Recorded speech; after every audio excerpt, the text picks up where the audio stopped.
Bang! Neeves Knives. I'm Jared, and this is 7 great knives that are available right now, starting off with the Kizer Mojave Outdoor exclusive. This is a new one, Cormorant. So this one's an S35VN with micarta. Really well done micarta.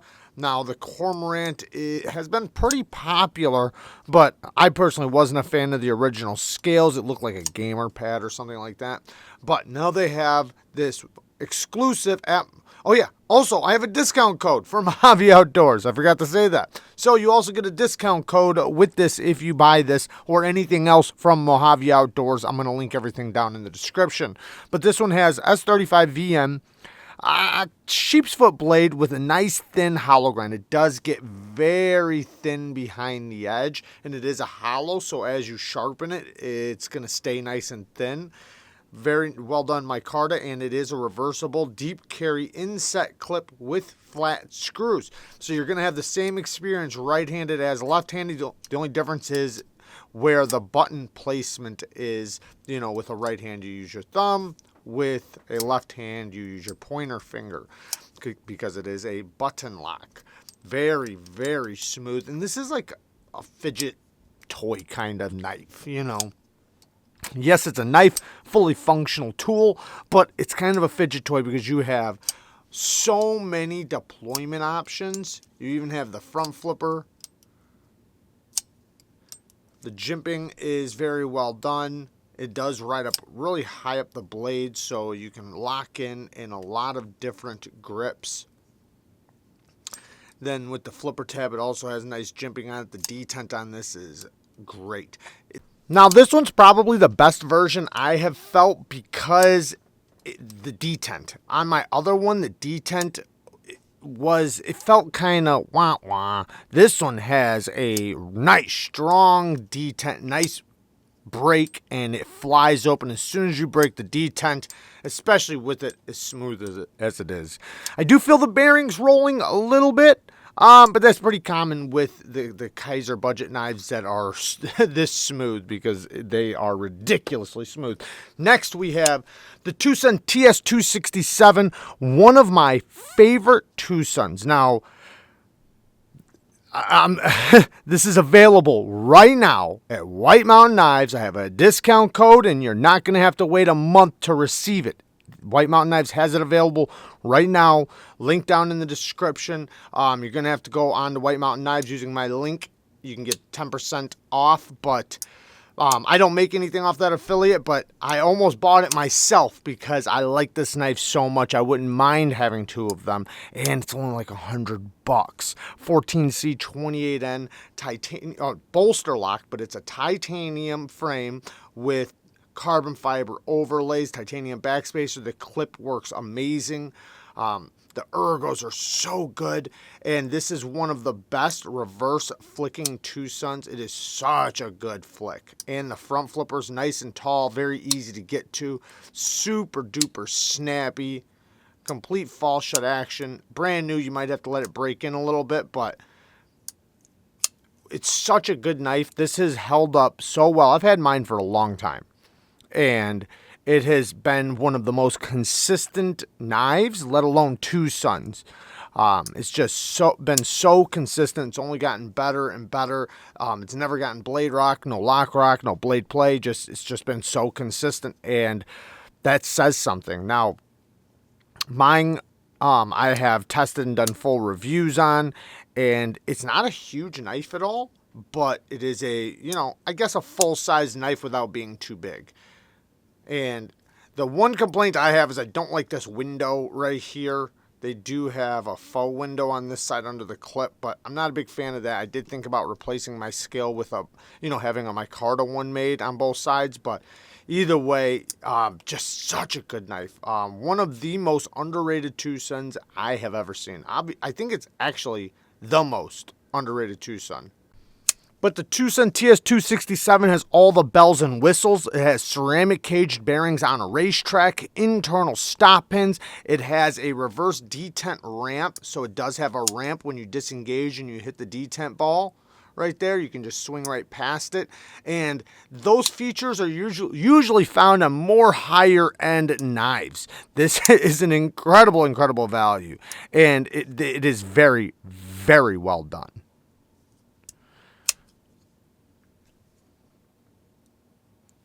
The disengagement is super comfortable. Very, very comfortable to disengage. The front flipper is very easy to use. Ugh. I can't get enough of this knife. This is just, it's such a recommended knife from TwoSun. The TwoSun TS267. Next, the Kubey Carve. So the Kubey Carve, this one is a very affordable Kubey. And Kubey, it's one of their older models, kind of. It's not that old, but it's definitely not one of their new models. But it's another one that's just, it's always been good. The detent is great. The action and flipper tab is amazing. I do have a full review on it. Now, mine does have a tiny bit of play side to side that I couldn't get rid of, but I've spoken to countless people that also have them, and nobody else has that issue, so I think that was just mine. So, you know, I don't want it to affect if you do like it. And, you know, you can always, if you have an issue, especially with my links, you can just return it. This one has the Tonto blade in D2 steel, but it is coated. Now, they do have other color options and everything else, but the coating is going to help with the corrosion. The Tonto has a nice acute secondary tip for, you know, opening things up and doing utility cuts, but it's very ergonomic. This choil allows you to get up nice and tight to that blade. Even back here, it's nice and comfortable. The access to the lock bar is really good. Super smooth on the drop. The flipper tab is very comfortable. The placement of which your finger goes on the flipper tab and the deployment is just, they knocked it out of the park. It has great deployment. And you always have the fuller for the reverse flick. Deep carry clip that is in set. That screw has never became an issue, but it does have the screw in the way. Lots of cutouts on the inside. It is very, very lightweight. That is another thing. But fantastic work knife. As long as you're not really hard using it. Next. Now this one's a bit more expensive, but it is back available. This is the Ferrum Forge Archbishop 3.0. Around $260. I've already put it up on the screen, but you know, it's not it's not a cheap knife, but when they were out of stock, the ones that were available were $100 more than they are now back in stock. So they never really ran out of stock. It's just the ones that were available when they only had a few left went up in price. Now, this has one of the best detents, super comfortable flipper tab. It doesn't look as comfortable as it actually is. It feels rounded, but it's not, just because of the way your finger gets on the flipper tab. But the detent, man, these are so good. I've tried a few of them. All of them had very, very consistent detent, super strong detent. Then you have the hole for the reverse flick. And it only breaks in better and better and better and better. The more I have it and the longer I have it, the more I like it. It has a nice, good ting sound to it. 20 CV steel. This is done by We Knives. Titanium frame lock, titanium milled pocket clip, and backspacer. Well, sorry, there's not a backspacer. It's a sandwich construction. No backspacer, but, you know, the scales make the backspacer. No milling on the inside, so it's not the lightest knife, but it's also, in my opinion, not super heavy.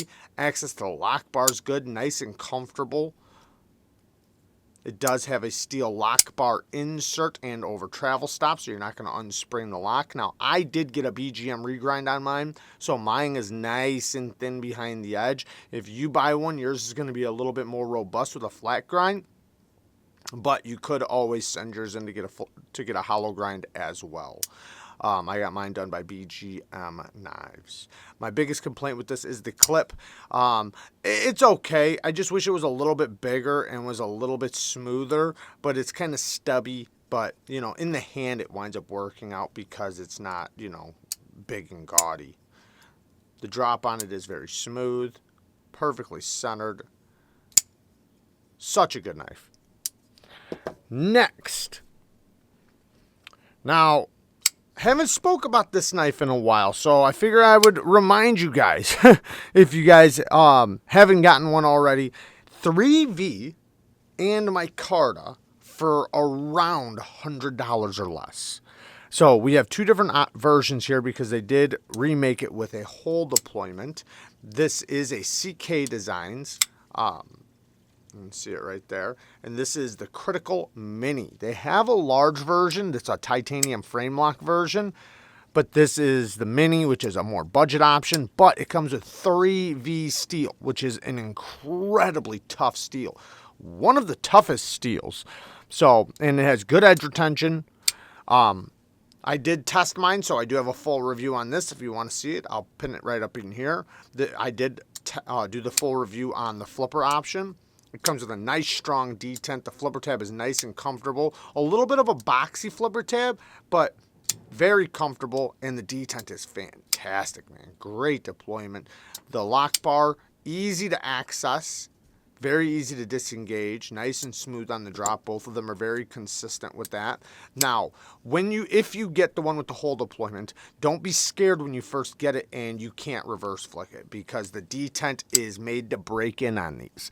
It does take a little bit of time to break in. It comes with a super solid detent, but over time, it just gets easier and easier and easier and easier, and it gets to the point to where it breaks in very, very consistent, where you have a super snappy action, and it doesn't take that long, but it does take a little bit of time to break in. But once it does, it breaks into such a good knife, and the ergos, very comfortable. It's not a large knife. It's more of a medium-sized knife, but you can still get a full 4-finger grip that's very comfortable, even with the clip. I barely feel the clip. This clip is just a fantastic clip. It works very well in and out of the pocket. It's not inset, but it does have flat screws. But in hand, even when it's in your hand, the way it's set up, it's still very, very comfortable. And with this sheep's foot blade, you're going to be able to do insane utility cuts, and it does slice really good, especially because it's super comfortable. My biggest complaint is the choil, but this is more of a work knife, so, and you can always cut your own choil in if you want, because it does have it doesn't have an internal. Well, it does have an internal stop pin, but it has a shouldered lockup, and where it stops up here. It doesn't stop behind the edge. And what I'm talking about is the stop pin right there, because if it stops right at the edge, then it's a little bit more difficult to cut in your own choil in the future, or have a sharpener or whoever cut in a choil for you. But awesome, awesome knife. Let's get to the next one. Now the next one is another Kubey. Now this Kubey, I rant and raved about it when it first came out. I do have another full review if you guys want to see it, right up here in the corner. It reminded me of a budget Arius. It's ridiculously smooth. The flipper tab is very, very comfortable. And once you break the detent, it is flying out. You have so much leverage in the flipper tab because of the point of contact where it's at above the center of the pivot. Because once you get above the center of the pivot, you're going to start getting more and more leverage. And in this case, it's nice and high. Great detent. Access to the lock bar, also really good, nice and comfortable. And it is complete fall shut action. And it just gets smoother and smoother after you get it. You have the hole deployment for the reverse flick or thumb flick. Both of them work just as equally as good. Now, the engagement, even with the slowest roll, this is one thing I love about these Kubeys. See how it just pulls the blade in? Like, you're guaranteed it's going to lock up even with a slow roll.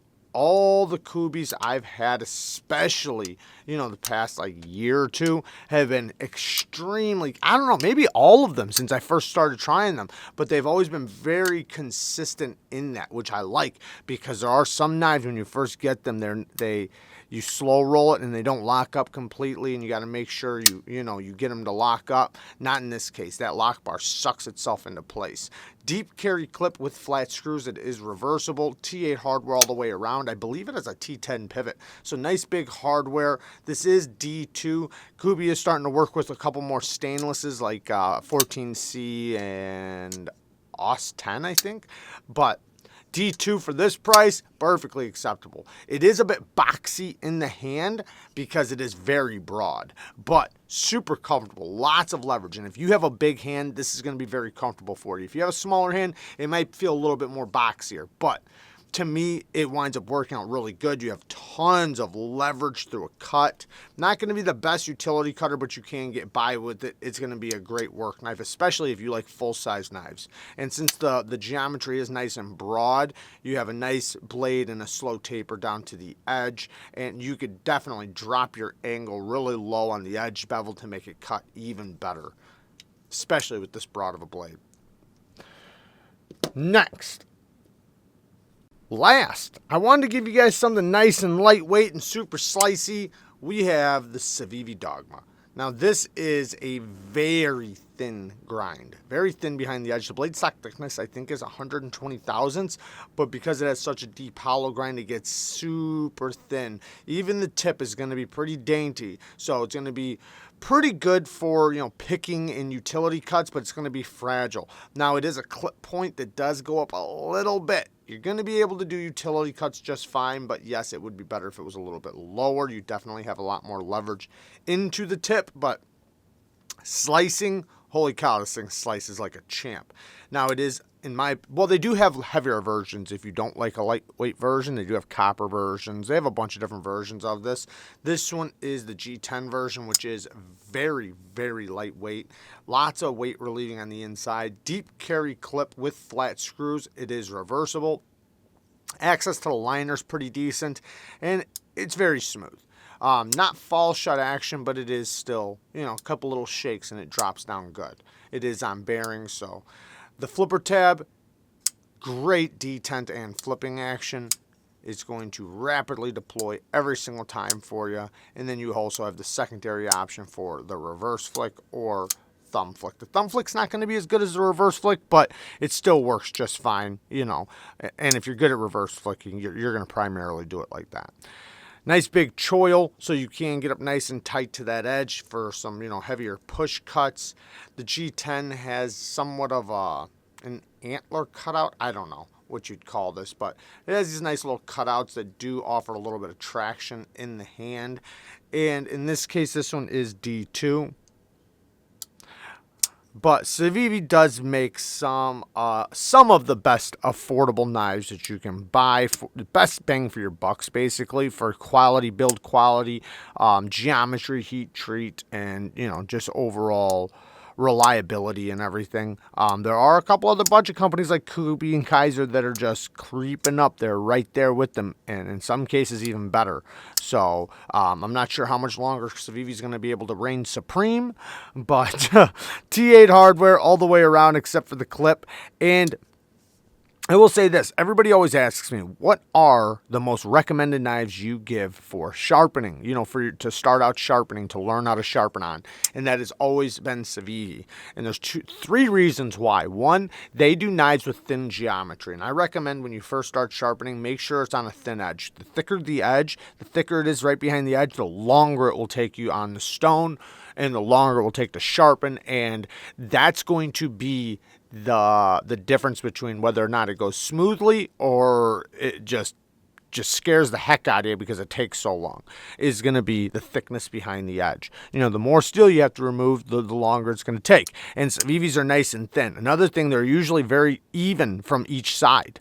They do a great job with their grinds. And then last, they usually have really good heat treats, at least decent heat treats. And that's the reason why I don't recommend doing gas station knives, because they're not even heat treated in some cases. And at the very least, or at the very best, it's a poor heat treat, a bad heat treat. And that can be the difference of whether or not you get your knife sharp or not. But anyways, that is the last one. I love you guys. Thank you guys for watching. Peace.